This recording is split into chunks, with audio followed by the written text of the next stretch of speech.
Hi guys, I'm Brittany Gaylord at Lake Middle School and I teach 7th grade English Language Arts. And today we're going to be looking at RL 7.4.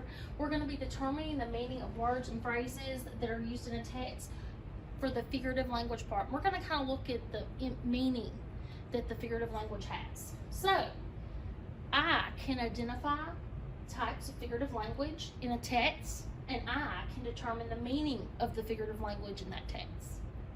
So, a simile. A simile is a comparison that uses the words like or as. And here are some examples. Her argument was clear as crystal. So let's think about that. What two things are being compared? Her argument is being compared to the crystal clear of a glass. So that means that her argument is clear and concise. Some other examples is you were sweet as apple pie. Your eyes twinkle like the stars. I always tell my guys these are some good pickup lines. They fought like cats and dogs. This is as boring as watching paint dry. Next is a metaphor. Now metaphors are a lot like similes. They're still comparisons, but it's like we're talking where one thing is spoken as if it is another. And these comparisons do not include like or as. Love is a flame. So think about what two things are being compared here. Love is being compared to a flame. So what does that mean? The love's on fire? It's burning out? I've even had a student before say that that meant that their love was lit. So in other words, you can kind of interpret some of the figurative language in the way that you want to interpret it. His legs were waxed. I think that indicates he's nervous, embarrassed. Her eyes were saucers, they got really big. My kid's room is a disaster area. That just means it's really messy, right? Then we're going to look at personification. Now, personification is a comparison where you give a human characteristic to a non-human subject. I always think of like Charlotte's Web or some of these classic animated movies where animals talk. That's what resonates with me. Now, some examples are, the city never sleeps. You ask yourself, do cities actually sleep? No. That means that the city can actually go to sleep. But this means the city is very busy, it's very lively. It does not have a night period where things are shut down. Some other examples are the wind howled. Wind cannot physically howl. Her heart skipped a beat. The party died down. Parties can't die.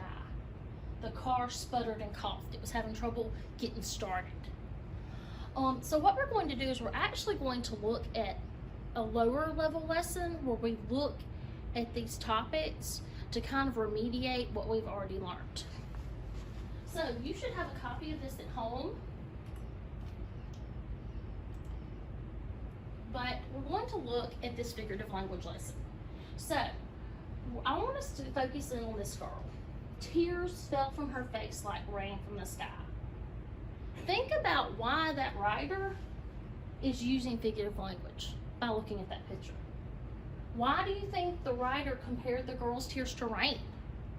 It's not likely the water is pouring from the girl's eyes, but the writer wants to know that she's crying hard. So, once again, review your figurative language. Simile, a comparison using like or as, she has a smile like sunshine. Metaphor, a comparison that doesn't use like or as, he is a bear of a man.